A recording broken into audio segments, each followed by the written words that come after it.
बिस्मिल्लाहिर्रहमानिर्रहीम, अस्सलाम वालेकुम नाजरीन। मैं ज़की रहमान एक दफ़ा फिर आपको K2 क्लब में कहता हूँ खुशामदीद।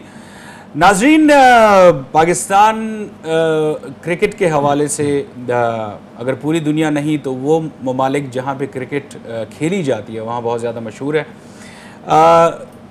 कंस्पिरेसीज़ भी होती हैं, कंट्रोवर्सीज़ भी होती हैं। पाकिस्तानी क्रिकेट अच्छे हाथों में थी, लेकिन क्यों ऐसा हुआ कि मुख्तलिफ लोगों की साजिशों से ये पाकिस्तानी क्रिकेट जो एक बहुत आला दर्जे पे पहुंच चुकी थी, आज उसी पे उंगलियां उठाई जा रही हैं। यही हमारा टॉपिक है, पाकिस्तानी क्रिकेट। और ये टॉपिक इसलिए सिलेक्ट किया गया है कि हम स्पेसिफ़िकली जब क्रिकेट का नाम आता है तो बहुत जज्बाती, बहुत इमोशनल हो जाते हैं। हमारे बहुत से नौजवान ऐसे हैं जो बहुत यंग एज से ही उनका ख्वाब होता है कि वो पाकिस्तान के लिए खेले। ये 17-18 करोड़ अवाम 17-18 खिलाड़ी बनने के लिए बेताब होते हैं, लेकिन उसमें से ही ये जो 16-17 खिलाड़ी जितने भी सिलेक्ट होते हैं वो किस तरह सिलेक्शन उनकी होती है, कैसे वो सामने आते हैं और पाकिस्तान को किस तरह रिप्रेजेंट पूरे मुल्क को करते हैं, इस पर भी हम बात करेंगे। सबसे पहले मैं आपको बता दूं कि इसके लिए एक पाकिस्तानी जो क्रिकेट लवर हो उसका होना ज़रूरी है यहाँ पे सेट पे।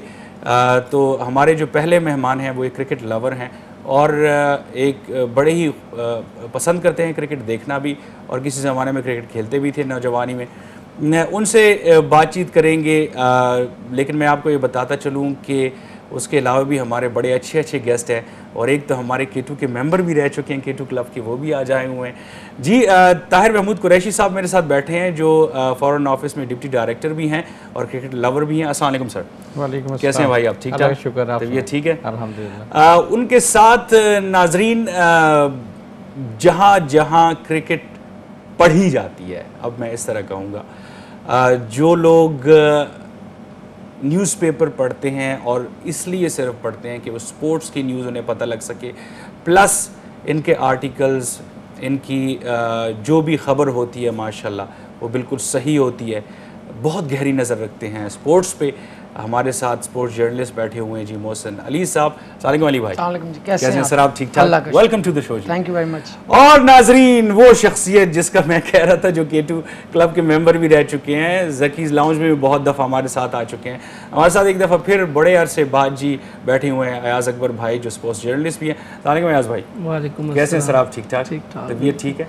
ये तो आप कहते नहीं कि हमें बुलाते ही नहीं, आप मेंबर क्या, आप जब कभी ज़रूरत होती तो बुला लेते हैं, रेगुलर बुलाए तो रोज़ आ जाया करें। हमें तो शौक़ है, हम आएँ, लोगों से बातचीत करें, लोगों से मिलें, इंटरेक्शन हो। आपके गेस्ट जो आप इतने अच्छे गेस्ट बुलाते हैं उनके साथ इस बहाने गपशप हो जाती है। माशाल्लाह जी, तो आप बुला लिया करें, हम आ जाया करें। ठीक है जी। बहुत डाउन टू अर्थ और बहुत नाइस इंसान, मेरे बड़े अच्छे दोस्त भी हैं। चौथे गेस्ट हमारे आ रही हैं, रास्ते में है जी, और बहुत जल्दी आपको पता चल जाएगा वो कौन है। सबसे पहले मैं क्रिकेट के फैन से ये पूछूंगा, ताहिर भाई मुझे ये बताएं, क्या इसके पीछे क्या साइकोलॉजी आप समझते हैं, पाकिस्तानी क्यों मरते हैं क्रिकेट पे? बहुत अच्छा सवाल। हमारे यहाँ चूँकि वो फैसिलिटीज़ अवेलेबल नहीं है जो दूसरी जगह पे भी हैं, और ना ही कोई इतनी एंटरटेनमेंट वसाइल अवेलेबल हैं, लिहाजा एक वो है।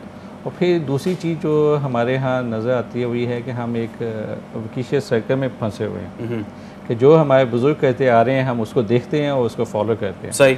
बिकॉज़ ये जैसे सबको पता ही है, एक इनहेरिटेड एंड हमने बरतानिया से आज़ादी ली, और एट दैट टाइम ये एक बहुत ही पॉपुलर गेम था। और शुरू के दिनों में जब पाकिस्तान आज़ाद हुआ है और 54 में जब हमने लॉर्ड टेस्ट जीता है, दैट वाज द बिगनिंग। ठीक है। और वहाँ से ये जो लव है, ये मोहब्बत है, उसका आगाज़ हुआ और आज चलते चलते यहाँ तक पहुँचा कि जनरेशन ने इसको फॉलो किया और आज हम इससे टूट के मोहब्बत कहते हैं। यानी ताहिर भाई, इसका मतलब ये हुआ कि ये भी उन तोहफ़ों में से एक तोहफ़ा है जो फ़रंगियों ने हमें दिया है। हाँ, यस, यू में से ये भी एक तोहफ़ा है, और वो तोहफ़ा जिसको चाहते ना चाहते हुए हम छोड़ना भी चाहें नहीं छोड़ सकते। ठीक। और इसके साथ लेकिन जो इसके प्री रिक्विजिट है वो उसमें से हमने काफ़ी नई चीज़ें इंट्रोड्यूस करवा दी, जिसमें सो कॉल्ड जो भी करप्शन है और जो हमसे एसोसिएट की गई है डायरेक्टली या इनडायरेक्टली, वो हमारे खाते में आ रही है। सही, इस पर बात करेंगे नाजरीन, और इसके लिए आप भी कॉल कर सकते हैं, हमारे इन गेस्ट से सवालात भी पूछ सकते हैं। भाई माशाल्लाह क्रिकेट लवर और दो जर्नलिस्ट, बड़े भारी भरकम जर्नलिस्ट बैठे हुए हैं यहाँ पे स्पोर्ट्स के, तो कोई भी आपका सवाल हो 28234118 पे आप क्वेश्चन कर सकते हैं, कोई भी आप बात शेयर करना चाहें पाकिस्तानी क्रिकेट के हवाले से यही हमारा टॉपिक है, पाकिस्तानी क्रिकेट। मोहसिन भाई, मुझे ये बताइए, हमारे क्रिकेटर्स के साथ मसला क्या है? मैं बड़ा सिंपल क्वेश्चन पूछा है, इसमें कोई, मैं अभी किसी का नाम नहीं ले रहा, मसला क्या है हमारे क्रिकेटर्स के साथ? थोड़े में बहुत ज़्यादा चला जाए। हमारे क्रिकेटर्स का सबसे बड़ा प्रॉब्लम ये है कि इनका जो बैकग्राउंड है ना, आप जितने भी बड़े नाम ले लें, चंद एक को छोड़ के जो पहले थे, अब तो एक भी शायद ऐसा नाम आप ना ले सकें। सही। इनका प्रॉब्लम ही यही है कि शोहरत, जब अचानक इनको दौलत शोहरत मिलती है तो वो इनसे हजम नहीं हो पाती। सही। इस वजह से इनकी ये हरकतें जो है ना सामने आती हैं, जिससे ना सिर्फ इनको बदनामी होती है बल्कि मुल्क की भी बदनामी। जैसे मिसाल के तौर पर आज ही मिसबाउल हक की जो बात है, सुने फेडअप हो गए हैं क्रिकेट से।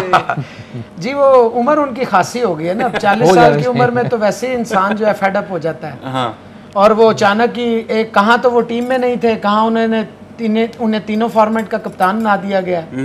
हालांकि ये जो T20 स्टाइल है ये तो उनकी गेम को सूट ही नहीं करता ना। सही, वो तो 100 डिलीवरीज के बाद तो कहीं स्टार्ट लेते हैं, तो फेडअप तो उन्होंने होना था। तो क्यों डाला गया यार फिर मिसबाह को, मतलब T20? पहले मैं इसका जवाब दूं आपको, जो आपने मौसम से देखें, मौसम भाई ने बड़ी अच्छी बात की कि जी वो थोड़े में बहुत चला गया। बात ये है, इलिटरेट हैं, एजुकेशन नहीं है, ग्रूमिंग नहीं है। जहाँ पर बड़े लोग जो होते हैं या बड़े ममालिक या जिसको हम आइडलाइज करते हैं, जिन ममालिक को, उनकी बेसिक्स जो एक इंफ्रास्ट्रक्चर होता है या नर्सरीज होती हैं, उनको प्रॉपर तरीके से ग्रूम करके उनको बताया जाता है क्या अच्छा है क्या बुरा है। हमारे यहाँ वही क्रिकेटर बनता है जिसने कभी स्कूल की शक्ल नहीं देखी होती। सही। कभी उसको पता ही नहीं कि स्कूल किस बला का नाम है, और अगर गलती से कि स्कूल चला भी जाए तो कभी गया और कभी ना गया, एक ही बात है। तो वो कभी अपनी ही सिलेबस की किताब उठा कहते कहते देखी ही नहीं।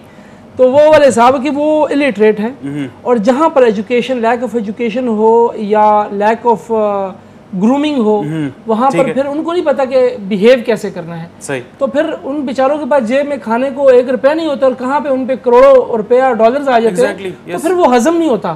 फिर वो कहते हैं ना, वो बोंगियां मारना शुरू कर देते हैं, अजीब किस्म की, स्टूपिड किस्म की हरकतें खराब हो जाती है। एग्जैक्टली।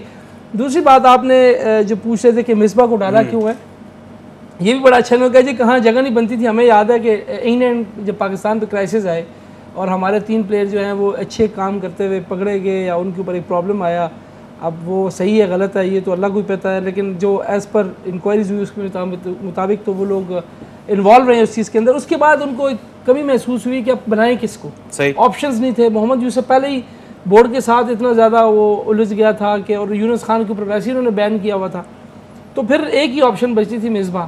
हाँ, नो डाउट, जहाँ हम क्रिटिसाइज़ करें, मिसबाह ने थोड़ा सा कम बैक किया, उसके अंदर उसने रन्स किए। न्यूजीलैंड गया, वहाँ पर उसने शो कर दिया, रन्स करके दे दिए, स्टार दे दिया। वहाँ पर एक मिडिल ऑर्डर में आके उसने ये प्रूव किया कि यार मैं कुछ कर सकता हूँ, क्योंकि एक्सपीरियंस था, इतने अरसे से खेला। वहाँ पर आके फिर उनके पास उसने जगह बना ली। जगह बनाने के बाद फिर शाहिद अफरीदी वाला जो प्रॉब्लम हुआ, उसके अंदर शाहिद अफरीदी वैसे भी ड्रा करके कि मैं टेस्ट नहीं खेलना चाहता, तो वो ऐसी जगह बन गई।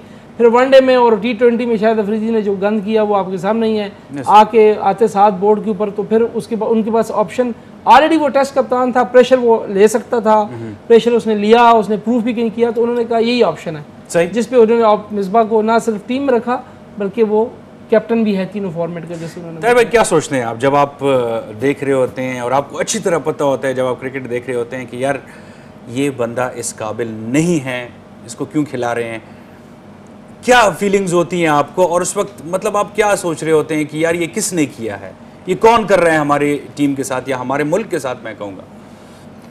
उसको जो फीलिंग हो रही होती है, क्योंकि बीइंग एक स्पेक्टेटर जब हम बाहर बैठे देख रहे होते हैं तो हमारे जो जज्बात हैं कभी ऊपर जाते हैं कभी नीचे आते हैं। कि अभी ये होता है कि कैलकुलेशन जारी होती है कि एक बॉल पे कितने रन चाहिए, पर एवरेज क्या है, लेकिन अचानक वो जो एक ड्रामेटिक चेंज आता है उस वक्त जो हाल होता है उसमें एक प्रोफेशनल जो क्रिकेटर है वो इस अंदाज से नहीं कर सकता, और वो तमाम जो कहानी है वो ऑटोमेटिकली एक्सप्लेन हो जाती है कि इसमें है क्या और क्यों हो रहा है, कैसे हो रहा है, कहाँ से हो रहा है। अब विदाउट नेमिंग अगर हम देखें अपने जो क्रिकेट बोर्ड के अफेयर्स को रन कर रहा है उसका इसमें बहुत पाइवटल रोल है। ये कौन है, ये बंदा कौन है, किसी को नाम आता है? मोहसिन भाई, कौन है ये बंदा, कौन रन कर रहे हैं? ये तो सारी दुनिया को पता है कि आपका क्रिकेट बोर्ड कौन रन कर रहा है। एजाज भट्ट साहब हैं चेयरमैन क्रिकेट बोर्ड। तो वो क्या कर रहे हैं, मतलब वो आप उससे सेटिस्फाइड हैं? नहीं, ऐसे भट्ट साहब का बैकग्राउंड तो क्रिकेट का है, वो क्रिकेट खेले हुए हैं। ये तो मत कहें कि वो हॉकी के प्लेयर हैं उनको क्रिकेट बोर्ड दे दिया। नहीं, मैं ये नहीं कहा। मैंने कहा are you satisfied as a journalist, post journalist? मेरा ख्याल है अपने रोल से तो भट्ट साहब खुद भी सेटिस्फाइड नहीं होंगे। अच्छा। बिल्कुल सही। ये सवाल तो वैसे आपको भट्ट साहब से करना चाहिए कि वो अपने रोल से खुद सेटिस्फाइड हैं, और मुझे यकीन है कि उनका जवाब होगा नहीं। कहीं पे पर्सनल हुआ? आप ये देखें, मैं आपको बताऊं कि इन लोगों ने कितना बड़ा जुल्म किया कि यूनुस खान में कितनी क्रिकेट बकाया थी। यस। आपने देखा कि उसको खामखा बाहर बिठा दिया गया बगैर किसी वजह के। एक पर्सनल किस्म का उसके साथ गर्ज थी, उसको उसका जो है नुकसान पूरे मुल्क को उठाना पड़ा। और जब उसे वर्ल्ड कप में वापस लाए, फिर न्यूजीलैंड में आपने देखा उसके आने से, उसके मिसबाउल हक के होने से पाकिस्तान की टेस्ट टीम का मिडिल ऑर्डर कितना मजबूत हो गया था। सही।